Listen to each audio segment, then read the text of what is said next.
짧은 시간 동안 이 박민영 교수님 말씀하신 전략적 대응, 우리의 전략적 대응 여기에 대해서 좀 코멘트를 드리고 싶고요. 또 나머지 두 분 말씀에 대해서도 뭐 사실 전혀 이의가 없습니다. 김덕기 제동이 말씀하신 SLBM 무역 같은 것은 너무나 공감하고 있는 것이어서 시간이 나면 또 제가 하도록 하겠습니다. 우선 박민영 교수님의 위협 평가에 대해서는 전적으로 공감하고요. 우리 일반 국민들은 그래도 잘 모르기 때문에 우리 지식인들이 앞장서서 이 위협 평가를 확산시키는 역할을 해야 한다고 생각합니다. 북한이 작년에 미사일을 24번 쏘았습니다. 금년에만 10번 쏘았습니다. 이건 광란이죠, 광란. 그리고 뭐 SLBM을 여러 차례 실험해서 짧은 시간 안에 소위 콜드 론칭과 핫 론칭 케이퍼빌리티를 과시했습니다. 또 중거리 미사일을 고각으로 발사한다. 이게 참 고각으로 발사하면 미사일이 떨어지는 종말 단계에서 속도가 높아져서 우리가 가진 팩 레이더나 사드 레이더로 추적할 수 없다. 이게 무슨 메시지겠습니까? 대한민국 뭐 방어한다고 그러는데 그래봤자 소용없어. 그래도 나 당신들 죽일 수 있어. 이런 강력한 메시지를 지금 보내고 있는 겁니다. 이런 문제들은 우리 국민이 좀 더 잘 알아야 될 것 같습니다. 저는 오늘 지금부터 남은 시간을 이용해서 KMPR에 대한 말씀을 좀 드리고 싶습니다. 우리 김덕기 교수님하고 박민영 교수님이 부분적으로 말씀을 하셨습니다. 제가 이 KMPR이라고 하는 부분의 중요성을 좀 더 확산시키기 위해서 제가 좀 추가적으로 말씀드리고 싶은 부분입니다. 우리 한국군이 북핵을 억제하기 위해서는, 소위 군사적 억제를 하기 위해서는 적어도 세 가지 역량이 필요한 겁니다. 선제적 역량이 필요하고, 방어 역량이 필요하고, 응징 역량이 필요한 겁니다. 근데 이 세 가지는 다 크게 보면 군사적 억제입니다. 선제한다는 것은 북한이 핵미사일을 소련을 징후가 있을 때 우리가 먼저 파괴한다는 뜻이지만 그 목적은 먼저 파괴하는 데 있지 않습니다. 목적은 위험한 짓을 하면 먼저 파괴할 수 있으니까 위험한 짓을 하지 말라는 겁니다. 이게 억제라고 볼 수 있습니다. 방어도 당연한 겁니다. 북한에게 우리를 공격해도 우리가 막아낼 것이니까 소용이 없다. 그러니까 쏘지 말라는 겁니다. 응징도 그렇습니다. 응징 전략의 목표가 응징에 있지 않습니다. 당신이 북한이 대한민국을 공격하면 당신도 반드시 해를 받는다는 메시지를 명확하게 줌으로써 대한민국을 건드릴 생각을 아예 하지 말라는 겁니다. 그래서 이 세 가지가 다 억제입니다. 지금 우리 군은, 한국군은 이 세 가지 역량을 추구하고 있습니다. 잘 아시겠습니다만은 이것을 한국형 삼축 체제라고 부르죠. Korean Trial 시스템 이렇게 부르고 있습니다. 또는 3K 체제 이렇게 부르고 합니다. 그래서 이게 3K는 결국은 선제, 방어, 응징으로 구성되는 한국군의 대북 역량을 말합니다. 선제 역량을 위해서 우리 한국군이 추진하는 이 프로그램 이름을 우리는 킬체인이라고 부르고 있는 것이고요. 방어를 위해서 하고 있는 것이 KAMD, 앞서 우리 보셨죠? KAMD. 그리고 사드인 겁니다. 그래서 이 킬체인이라고 하는 것은 선제를 하기 위해서는 감시정찰 장비들을 많이 갖추어야 하고 굉장히 많은 투자가 돼야 되기 때문에 아직은 역부족이죠. 많은 세월과 투자가 필요한 것이고, 방어라고 하는 것은 완벽할 수가 없는 겁니다.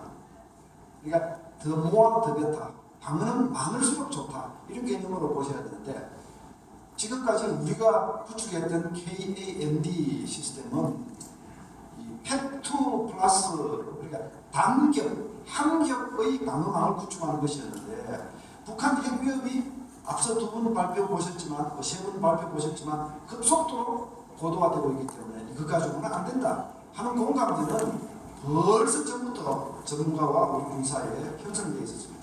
그래서 뒤늦게 사드 도입할 수밖에 없다. 사드가 도입되면 이 단층 방어망이 이중 방어망으로 강화되는 것이죠. 그럼에도 불구하고 완벽하다고 볼 수는 없습니다.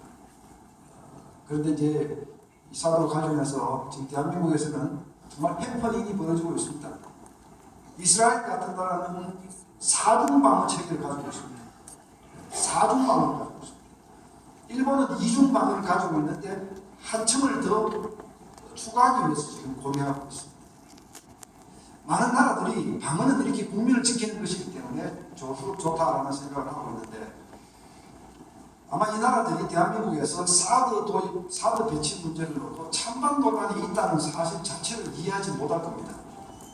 좀 더 솔직히 말씀드리면 이거는 한편의 개그와 같습니다. 한편의 코미디와 같습니다. 어찌하여 대한민국에는 이게 찬반 논란이 되고 있는가? 한마디로 말이 안 되는 일입니다. 말이 안 되는 일입니다. 그리고 뭐 심지어 어떤 정치인들은 사드는 백해 무익하다 얘기를 합니다. 기가 막히는 얘기입니다. 그리고 또 사드를 가져오면 전쟁이 일어난다 또 이렇게 얘기를 합니다.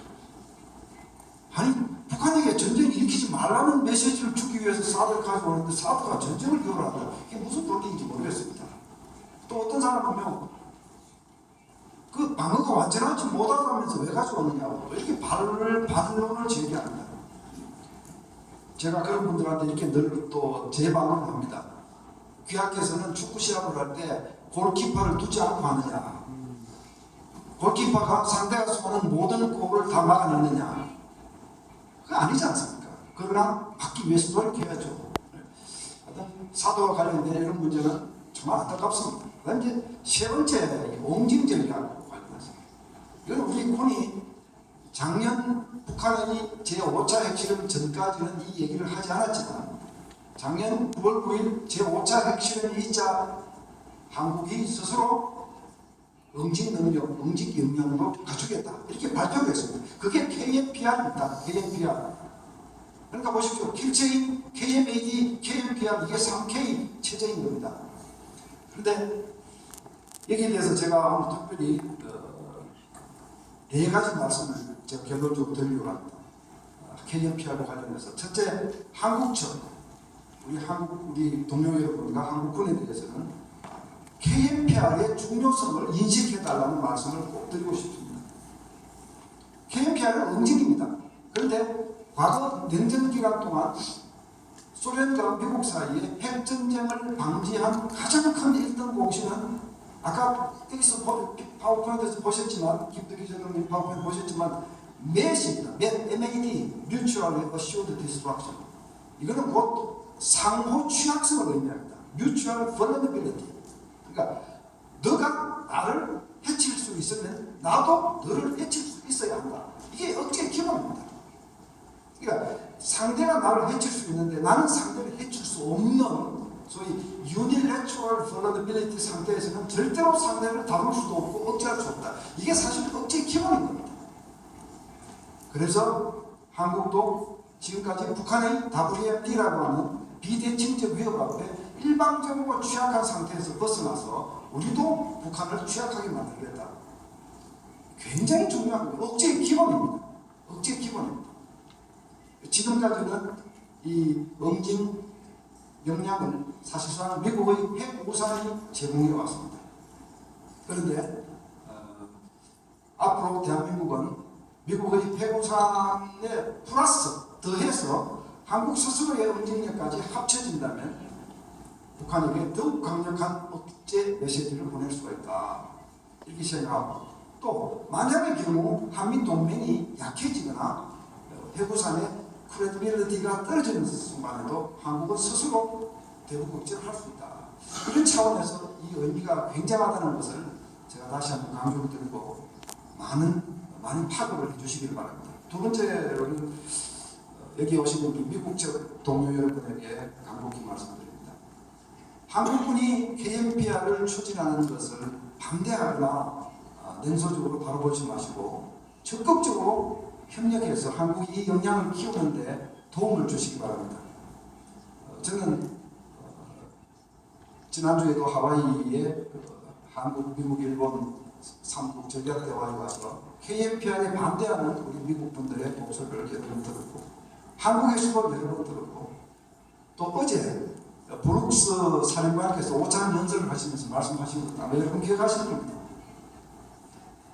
한국이 공시적 능력을 갖는 것도 필요하지만 공시적 능력은 전시에 더 필요한 것입니다. 지금으로서는 방어 능력을 키우는 것이 적실하다. 이게 KMPR을 하지 말라는 이제 그런 메시지가 섞여 있습니다. 제가 보기에는. 그리고 또 어제 이런 말씀도 하셨습니다. 우리 한미 동맹은 fight tonight, 당장이라도 싸워서 이길 수 있는 태세를 갖추는 것이 중요하지만 전쟁이 발발하거나 확전되는 것을 막기 위해서 자제하는 것도 동맹이 추구해야 될 가치 중에 하나이다. 이런 말씀하셨습니다. 저는 이 발언의 컨텍스트가 어디에 있다는 것을 제 나름대로 이해를 하고 있습니다. 이 부분에 대해서 저는 우리 미국 동료 여러분께서 그렇지 않구나. 해구산에 대해서 한국군의 응징 능력이 커지면 이게 우리 연합 대북 역량이 커지는 것이다. 이렇게 이해를 해주시고 도와주시면 좋겠다 하는 말씀 드립니다. 세 번째 말씀은 한국과 미국 양국군에게 제가 드리는 건의 말씀입니다.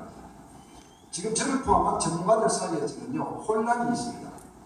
이 한국이 추진하는 KMPR이 미국 한미가 아닌 연합 차원에서 우리가 개발한 맞춤형 억제와 어떤 관계가 있는지, 4D 전략과 어떤 관계가 있는지, 이게 독자적으로 따로따로 작동시키는 것인가, 아니면 상호 연계돼서 움직이는 것인가, 아니면 어느 한쪽에 통합되는 것인가, 아니면 어떤 상황에서 통합되는 것인가. 전시작전 통제권이 작동되는 상황에서 우리가 가진 이 KMPR, 킵체인, KMAD 이런 것들은 어떻게 편입되는 것인가. 사실 이런 문제들에 대한 어떤 깔끔한 정리가 우리 학계에 존재하잖아요. 제가 그런 글들을 찾기 위해서 굉장히 많은 노력을 했지만 관계를 설정하는 글은 거의 없어요. 이건 우리 전문가들의 소임입니다. 잘 정리를 함으로써 미측이 한 측에게 오해하지 않고 협조할 수 있도록 이렇게 학술적인 정리가 필요하다. 이런 말씀 제가 마지막 네 번째 말씀입니다. 미국의 발표자, 토론자 아무 분이나 또 스폰서를 해주셔도 좋습니다만 저는 우리 사랑하는 미국의 동료들 그리고 우리가 오랫동안 믿고 함께 했던 미국 정부에 대해서 동맹 전략에 대해서 정말 제고하실 부분이 있다는 말씀을 꼭 드리고 싶습니다. 이제는 동맹 전략의 스트럭처를 좀 바꿀 때가 되지 않았는가. 지금 중국은 자국의 팽창 그리고 중국의 패권을 구축하기 위해서 사실 미국하고 경쟁하고 있는 상태입니다. 그리고 북한이라고 하는 전략적 가치가 있는 북한을 망하지 않게 계속 도와줍니다. 러시아를 들러리로 뛰고 있습니다. 이게 사실 저희가 보는 북방 삼각형 구도입니다. 미국, 한국, 일본은 불가피하게 이 북방 삼각형에 대항할 수밖에 없는 그런 전략적 과제를 안고 있습니다. 그런데 보십시오. 북방 삼각형은 모두 다 핵보유국입니다. 모두 다 핵보유국입니다. 러시아는 한 발 빠져 있는 것 같지만 사실상 북한에게 매년 20만 톤, 30만 톤 석유를 제공하면서 생존을 돕고 있고요. 중국이 북한을 돕고 있는 걸 여러분 잘 아십니다. 중국이 이중 플레이를 지금도 하고 있지 않습니까? 겉으로는 유엔 제재에 동참하고 북한을 제재하지만 뒤로는 북한 정권의 생존을 도와주는 이런 이중 플레이를 앞으로도 지속할 것 같습니다. 이런 신den중 국가에서. 그런데 지금 미국은 여전히 핵우산을 앞세우고 한국과 미국의 핵 옵션을 가지지 못하게 만류하는 입장에서 그러니까 홀로 핵 보유국. 미국, 일본, 동맹국인 미국, 일본과 한국은 핵 보유국이 아닌 상태에서 지금 대항하고 있는데 이게 과연 미국의 아시아 정책에 도움이 되는 것인가? 저는 그렇지 않다고 봅니다. 한국과 일본은 어떤 일이 있어도 동맹의 뜻에 거슬리게 핵무장을 할 이유도 없고 해서는 안 될 겁니다. 그래, 미국이 이런 부분을 분명히 신뢰한다면 핵무장을 제외한 나머지 핵 잠재력 부분들, 농축, 제철이 말할 것도 없습니다. 네. 그런 잠재력 부분에서는 제약을 가하기보다는 오히려 일본과 한국의 능력을 키워주는 것이 아시아 전략을 짜는데 오히려 미국의 힘이 된다. 지금 결과를 한번 보십시오. 중국은 이중 플레이를 하면서 북방 삼각형이 다 핵보유국 상태에서 남방 삼각형을 상대하고 있는데 남방 삼각형은 지금 허약한 상태에 있는 겁니다.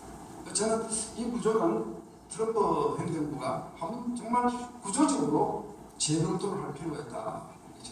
마치겠습니다. 감사합니다.